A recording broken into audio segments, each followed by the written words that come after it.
Welcome, everyone, to a panel discussion that we're calling Plot Twists for the Planet, How Pop Culture Inspires Environmental Views. This panel discussion is put together as part of Florida Climate Week, which is sponsored by Volo Foundation. I'm Nathan Crabbe, and I'm going to be moderating today's discussion. I'm the editor of the invadingsea.com, and the Invading Sea is a website that publishes news and commentary on climate change and other environmental issues affecting Florida. So I'm going to first introduce briefly all of our panelists, and then we'll jump right into questions, and hopefully we'll have a little time at the end for discussion among the group. So let's start off with Stacey Balkan. Stacey is an associate professor of environmental humanities at Florida Atlantic University. Welcome, Stacey. Thank you, Nate. I'm so excited to be here. Next, we have Taylor Hagood, and Taylor is a professor of American literature who's also at Florida Atlantic. Welcome, Taylor. Thank you very much. And finally, we have Bruno Almeida Quiroga, who is Vice President of Strategy at Good Energy, among other roles that he fills. Thank you for being here today, Bruno. Thank you for having me. So, Bruno, let's start off with you. And, I'd like you to talk about the tool that you co-developed, the climate reality check. But maybe let's take a step back first. So tell us first, how has Hollywood portrayed climate change in the past, and what is the goal of the climate reality check tool in affecting those portrayals moving forward? The short answer is that it has not. There has been a lot of absence of the topic of climate change in the stories coming out of Hollywood in general. We've done frequency analyses of over 37,000 scripts from 2016 to 2020 to prove so.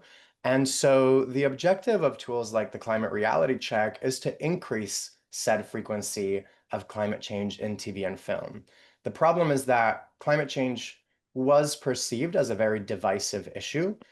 Today, it is a politicized issue, but it is no longer divisive. And so we would hear from writers, for example, that in the writer's room, you cannot talk about abortion and you cannot talk about climate change because they're too divisive and too political. However, we know from research from the Yale Center for Climate Change Communications that 73% of Americans, regardless of what political spectrum they're on, are already very concerned about climate change. Like, we're well past the 50% majority in terms of people in this country that are concerned. I hope politicians one day join us. Well, thank you, and we'll get a little bit more about the climate reality check and what exactly it does in a moment. But first, let's turn to Stacey, and Stacey, you recently taught a PhD seminar at Florida Atlantic in which the students kind of re-envisioned the infrastructure in South Florida and its future, and we were fortunate enough at the Invading Sea to be able to publish those essays, and I'm going to be sharing the links to those essays through the Invading Sea social media accounts, and also I'm going to try to put them into the chat here with this discussion today for folks that want to read them.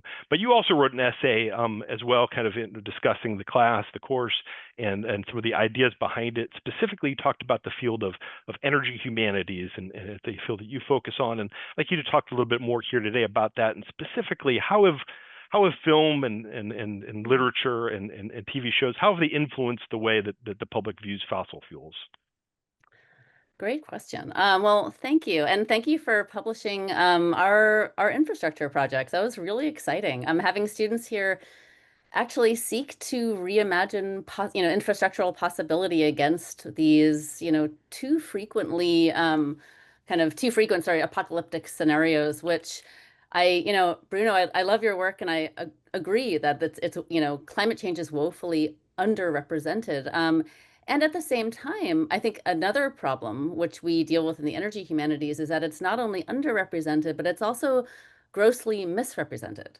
So in the energy humanities, which is, I should probably explain what that is. It's a field adjacent to the environmental humanities in which we think about the relationship between energy and popular cultural production, and then by extension, how popular cultural production, film, television, literature, obviously, I'm in the English department, music, how that then influences, indeed, often manufacture certain cultural desires.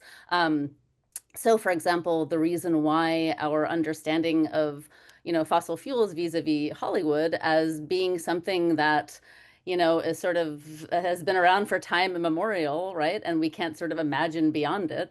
The reason why, Hollywood is sort of perpetuating this myth that that fossil fuels, or I should say specifically petroleum or petroculture, sort of has always been our sort of central means of operating and inhabiting the world, is because certain, these, I should start over. The reason that we sort of believe that is because of the myths that have been sort of perpetuated in popular culture. So anyway, what do we do in energy humanities?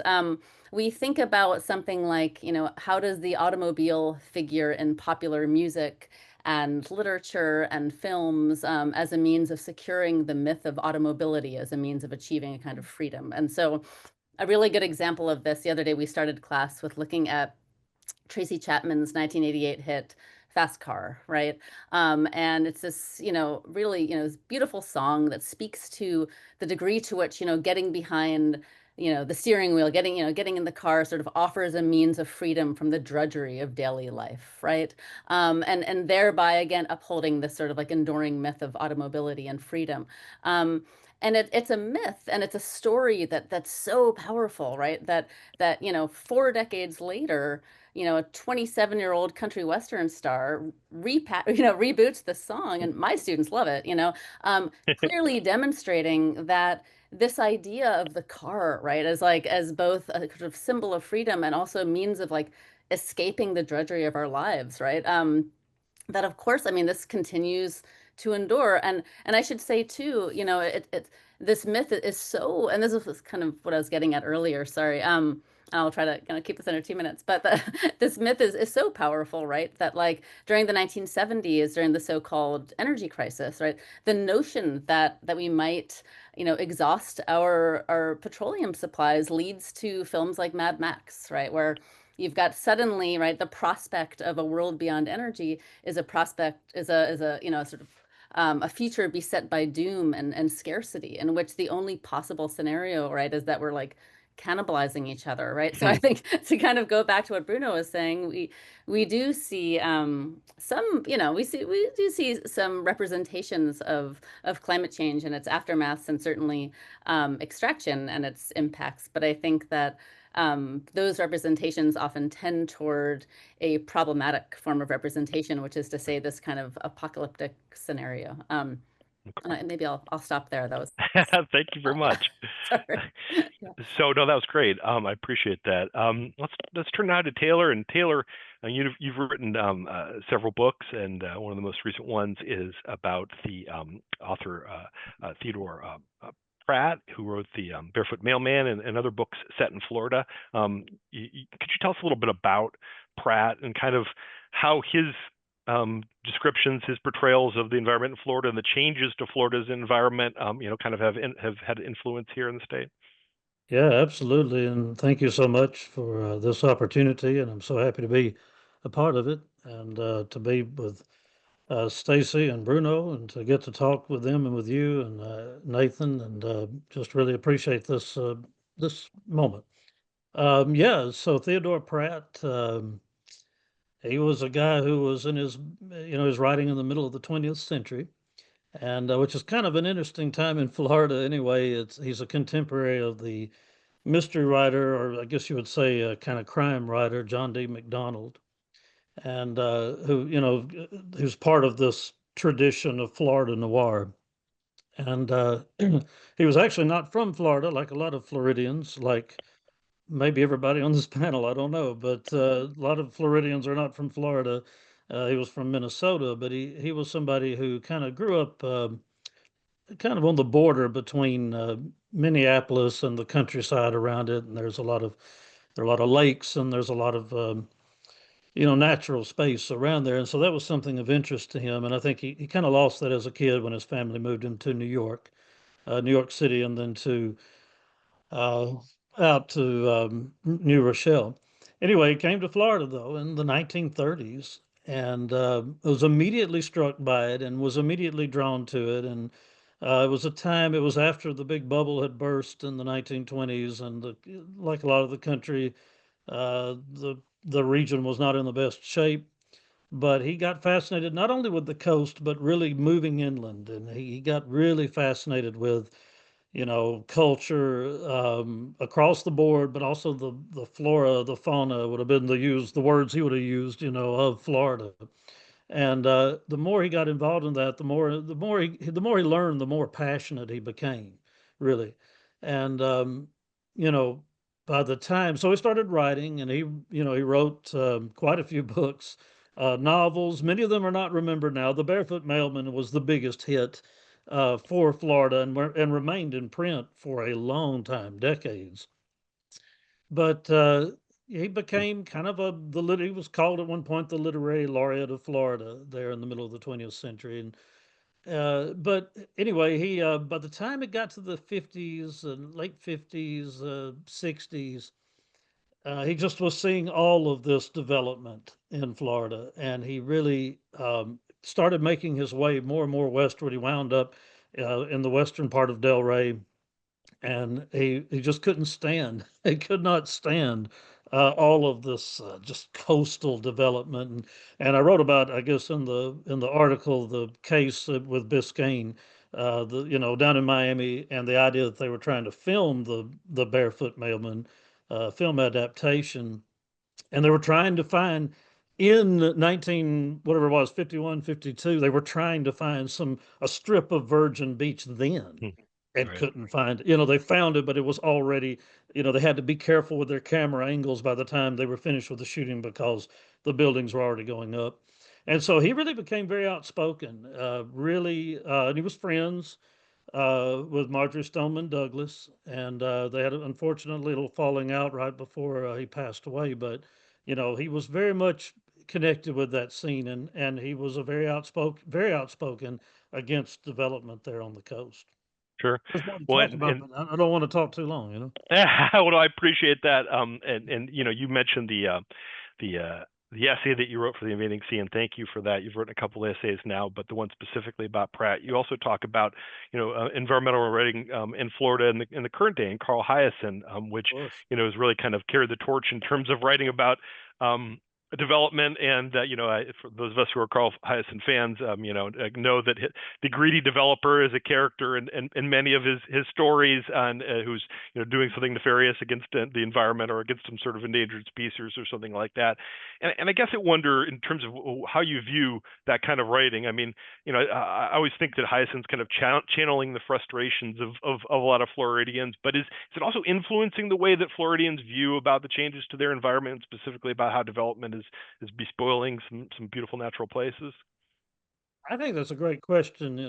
Kind of chicken and egg question. How much is Carl Hyacin helping to create a certain way of thinking, and how much is he reflecting it? And probably it's some of both, I'm sure. Sure. But I guess I would bring some other people into it, just for the record. He's not the only one who's doing this. I mean, obviously, you think about someone like Karen Russell, but people even within that genre, that kind of Florida noir genre, James W. Hall really does a lot of this same kind of thing. He's a writer out of Miami who's really very environmentally conscious also, and to some degree Randy Wayne White.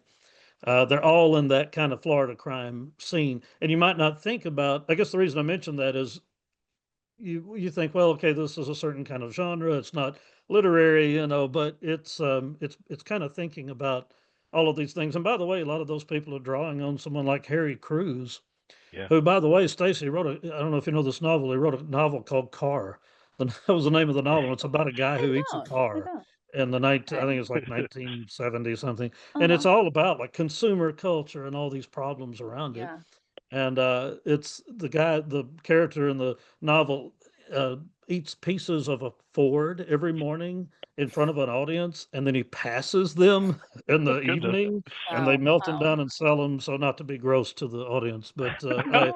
it's just this crazy novel about Yeah. consumerism and really these larger issues really around But kind of like car culture. talk about like the automobile is like literally constituting our consciousness, right? And our Absolutely, material lives, like consuming it. That's great.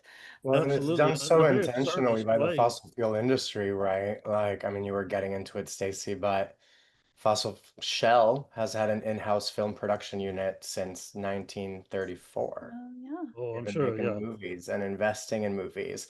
The movie that I think it was Oscar nominated, not won, but Louisiana Story in 1948 got the Oscar nomination, was paid for by Standard Oil. And what's the movie about? It glorifies the life of oil rig workers in what now is known as Cancer Alley, but back Yeah. then was not, Right. right? So it's Sure. normalized, it like helped normalize that industry. So Well, and I you think about, oh, I'm sorry, I was like ExxonMobil's like really powerful kind of propaganda campaigns in the 70s, which, for the first time promote the idea of energy, not necessarily as a discrete fuel source, but like as literally that which enables all of our kind of, most cherished habits and most cherished needs, right? With energy comes light. They're one of the first to start talking about themselves as an energy company.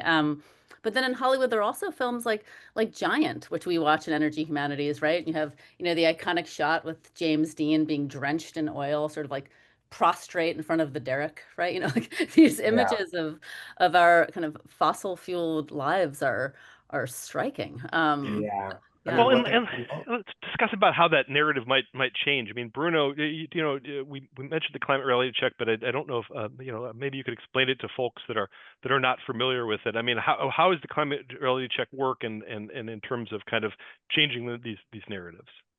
of course. So to understand the climate reality check, I think first one must understand Good Energy.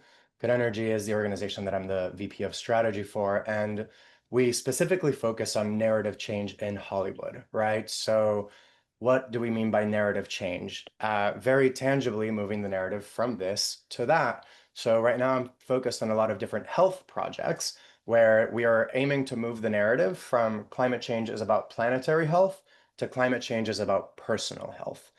Because when you tie the climate crisis to personal health, people are much more likely to act on it, right? I started caring about plastics way more when I learned about the personal health aspects of it than when the narrative was more of like, hey, plastics are in landfills and that's bad. And I'm a climate person, right? But it took that connection to my personal health of it making me less fertile, of it disrupting my hormones, of it even causing mood swings, being an estrogenic, et cetera, et cetera, et cetera. For me to actually start avoiding it, throw out my polyester, avoid plastic bottles, so on and so forth.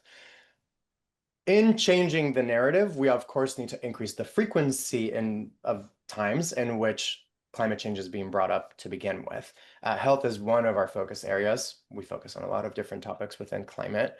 The climate reality check is inspired by the Bechdel test. So if you work in media and film, you're probably familiar with it, but the Bechdel test is a three-part test that was developed in the 90s that assessed the representation of women in film and stories.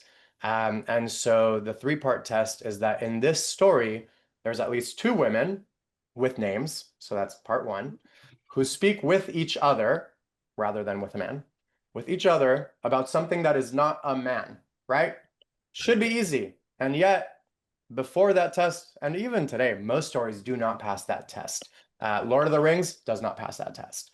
And so now that test is used as almost a gate for stories. Unless your story has a very good reason to not pass the Bechdel test, it will not be greenlit in any studio. And it's helped, show that women are multidimensional humans with multidimensional relationships. Okay. Surprise, surprise.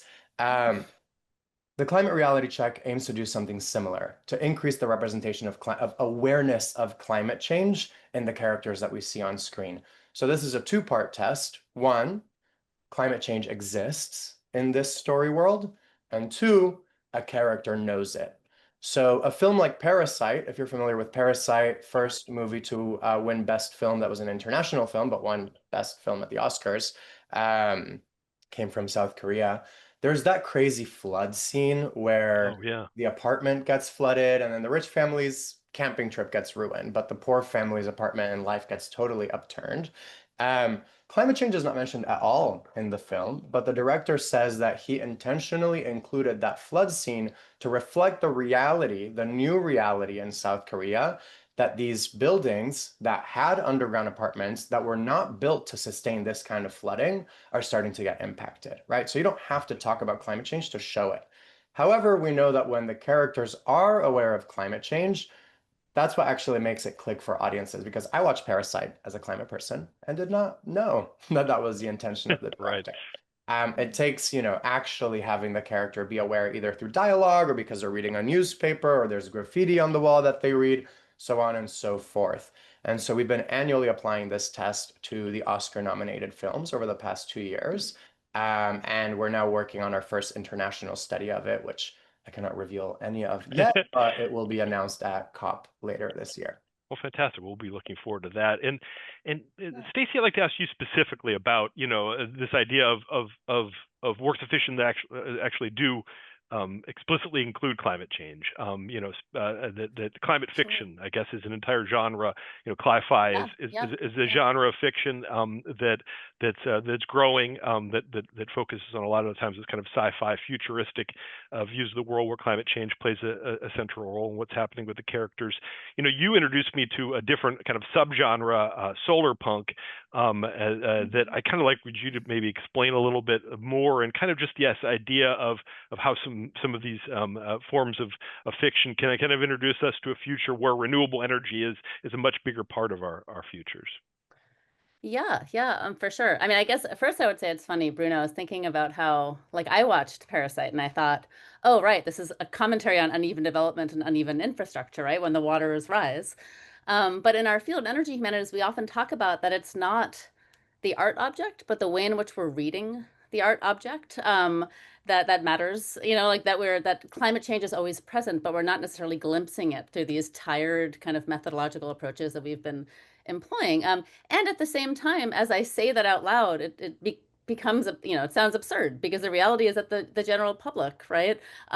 It's not about how they're reading it. Like, it is about whether or not it's actually represented in the art object, and if viewers are actually recognizing that, like, I'm sitting here doing the work of like, no, we can find it because, to cite one of my dear colleagues, right? Any literature created in an oil electric context is in fact an oil fiction. But that said, that's not readily available to most viewers and readers. So anyway, so yeah, climate fiction. So sort of in keeping with the kind of, doom scrolling mentality of the present, right? Whereby we can't imagine beyond this, the horizon of extractivism and like the, fossil fuel toxicity and all of that. And keeping with that, you've had this really, really popular kind of, I just call it like a version of science fiction, basically, which is called climate fiction, which are, essentially, sci-fi tales that tend toward the dystopian. Maybe a popular film like The Day After Tomorrow, which is just like scientifically absurd and just foolish, Right. And the only film people can name, even though it came out in 2004. I know. It's like that, and then there's Don't Look Up 20 years later. Like, and then that's it. That's all climate film. Yes. And Don't Look Up, which I actually thought did a decent job of sort of like, naming the problem of evasion, right? But anyway, a lot of this climate fiction has just been kind of like feeding into this really problematic idea, that on the one hand, yeah, that there's nothing beyond a way of being in the world that's only actually existed for a century. And that on the other hand, human beings we're hardwired for competition, so that like when the waters rise and the wells sink, right, the only possibility is that we're, fighting for resources, right? But this is based upon a false notion of economics as, and that's understood through scarcity, and a false notion of human biology that rejects the reality that we're actually sort of hardwired, or not sort of, that we are hardwired for, altruism, so we know all of this. Anyway, so long story short, solar punk is a critical utopian tradition within climate fiction that has arisen in response to what has been, I think, a pretty popular sentiment regarding the kind of problem of dystopian climate fiction and doom scrolling and the sorts of political inertia that this produces. People are just sort of putting their heads in the sand. So solar punk becomes this kind of popular way to say like, hey, maybe we can imagine a world beyond extraction or beyond fossil fuels, that isn't all doom and gloom, that isn't Mad Max, right? That's something else. And so solar punk stories are stories that are in fact powered by solar energy. And so, but more to the point, because some of the, it's come under fire a little bit. Like there was a famous ad by the Chobani Corporation that's gotten some flack, and rightfully so. Solar panels are labor-intensive infrastructural productions that depend on, a lot of rare earth minerals. And so essentially, like, there are these popular solar punks tales that invisibilize these massive extractive industries. But I think what we try to sort of foreground, and there, by the way, tons of solar punk works that don't do that. But what's more important than just the fact that it's powered by renewable energy is that solar punk stories are also framed by an ethos of mutual care and community. So it's not just about communities powered by renewable energy. It's about communities powered by mutual aid and caring, Right. and actually, and kin over and against sort of competition, if that makes sense. And so there's some really great ones. I feel like I should have had props. I'm so sorry. Of course, I lend all my books to my students and I can never find them, but and I'm like, here. But like Becky Chambers's story, A Psalm for the Wild Built, is a wonderful little novella. Highly recommend it. You can find it online for free and read it very quickly. Sorry, Becky, no, buy her book. But it's a wonderful tale. It also sort of aligns with something that I call cyclepunk. I'm writing a book about cyclepunk and cyclotopias, but it's has like a cycling protagonist who's friends with all manner of non-human agents throughout that landscape. But anyway, I'll stop there. But it's a good, yeah. Solar punk is a great alternative to the doom, I would say. Well, and I appreciate that. Some good reading recommendations there. We only have a couple minutes left, and maybe we just maybe can go around the horn, and I think that maybe let's explore that one. There's a lot way more we could explore here, but that issue of doom and gloom in portrayals of climate change, and I guess I do wonder about the view of all of you in terms of what that inspires in people. Obviously there are climate impacts that are very serious that people need to understand, from rising seas to increasing temperatures. But then there's also that idea that some of that might create some inertia in people, make them feel hopeless and that they can't be part of solutions. So maybe we can go around real quickly and maybe anyone can share their thoughts on how to do those two things, or if there are any fiction, if you have examples that do those things well, portray the impacts realistically, but also don't leave people completely hopeless. Well, Yeah, I would this. like to say, I'll just very quickly say that I was really fascinated with what Bruno was talking about. I'm not so familiar with I mean, I don't know all the aspects of Hollywood at all, and so I was really fascinated with that. And thanks so much for sharing it. But I really feel that his point that you know. Um, Creating some kind of personal connection for people, I think is really the key. I mean, Right.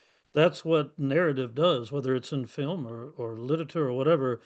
If people, it's when people feel that things matter. I think sometimes that's I don't want to say. I'm trying to think about the best way to say that. I guess just that way that if you can, if there's a sense that there's an emotional connection for people, and that something feels personal, I think it's very powerful. And I think people, this is what literature has done for a very long time, in film and just narrative in general. And I think that's really the key. And I think somebody like Carl Hyacin is a humorist. I mean, the latest book is a little dark. I don't know if it's always as humorous, but really, it's over the course of things. It's pretty. If he can get you to laugh, if somebody can get you to laugh, then you're kind of on the same page. Right. And so I think there's a lot of power in that. That's why I think Hyacin's career has been so amazing. So I Well, think that's a lot of it. I think, yes, there are a lot of really terrible things in this world, but sometimes just getting people to laugh and have a personal connection goes a long way. sure. Bruno, do you see that in some of the folks that have been influenced by the climate reality check? Is that they're finding new ways to address issues like climate change that maybe would include humor? Yeah, we actually are encouraging comedy in general. I think you're right on it, Taylor, when you say that you have to make a personal connection with people, right? If you make it this abstract, distant thing, people literally can't prioritize it, right? Like there's that study that at a neurological level, they asked people to think of themselves right now, right? Versus think of someone else right now.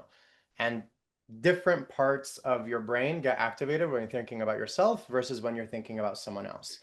And when you think about yourself in the future, what part of your brain do you think lights up? It's the same part of your brain as if you're thinking about someone else. And so with climate change, we're not just asking people to think about themselves in the future. We're asking people to think about other people who may not even be alive yet in the future and how they might be impacted by your decisions today. We are not biologically programmed to make decisions that take into consideration the systemic long-term consequences of our daily actions. And so when we tell climate stories, we have to know that that is where our audiences are at. Otherwise, we're preaching at them in a way that is not empowering, instead of helping them feel seen and have their experiences be reflected on screen, their concerns be reflected on screen, or the things that they find ridiculously funny about this, because there is a level of absurdity to this kind of like death spiral that it feels like we're latched onto, but hopefully can latch out of and parachute ourselves someday.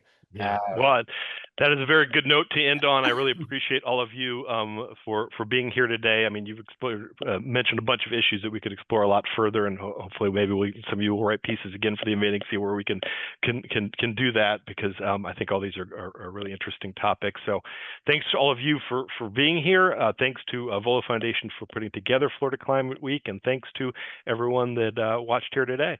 And with that, goodbye. Thank you. Bye. Thank you for having us. Thank you.